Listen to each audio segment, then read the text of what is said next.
Quand j'étais loup, on partait en bande le soir dans la steppe et on se bastonnait avec la meute de Stalingrad, des Pyrénées ou du Luberon. Parce que, tu sais, quand j'étais loup, le Luberon, c'était une immense forêt. Ou alors on se chopait un renne, un bison ou un élan. Et c'était lui ou nous. Et quand c'était lui, on se faisait une bouffe. Pas possible.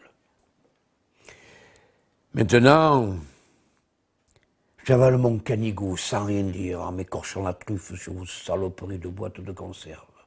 Et à chaque boîte vidée, tu sais, je sens mes crocs qui rétrécissent.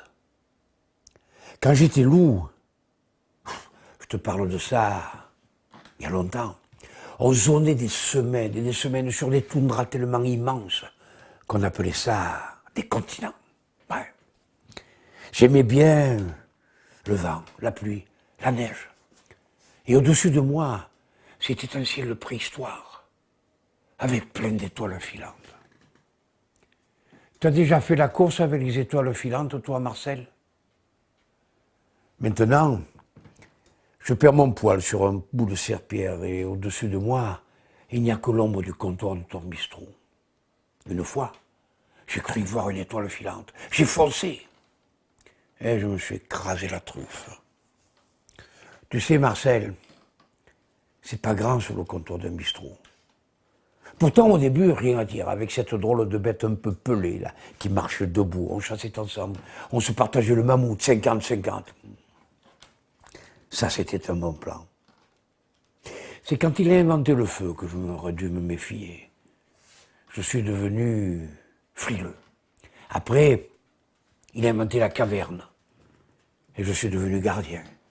Après, il a inventé la roue. Et je suis devenu feignant. Après, il a inventé les caresses. Et je suis devenu fidèle. Après, il a inventé le sucre. Et je suis devenu con. C'est alors qu'il a inventé la laisse et que je suis devenu chien. Pendant que je me ramollissais les crocs, vous les humains, vous avez inventé la muselière, la fourrière et les autoroutes. Et parfois, vous parlez d'un de mes potes qui a voulu partir là-bas, retrouver sa steppe. Vous appelez ça la rubrique des chiens écrasés.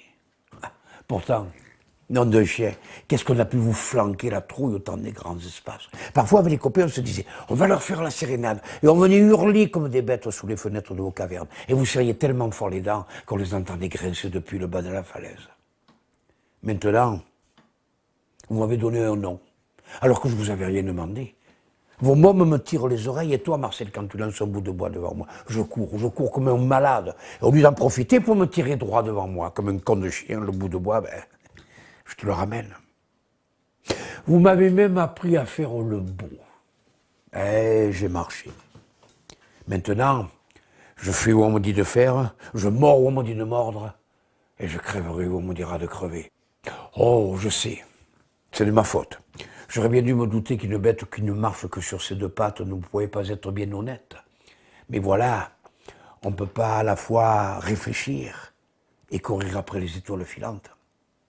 Marcel, parfois j'entends de tes clients qui disent « Il ne lui manque que la parole à ton chien. » Et qu'est-ce qu'il veut que je lui raconte, ce taré?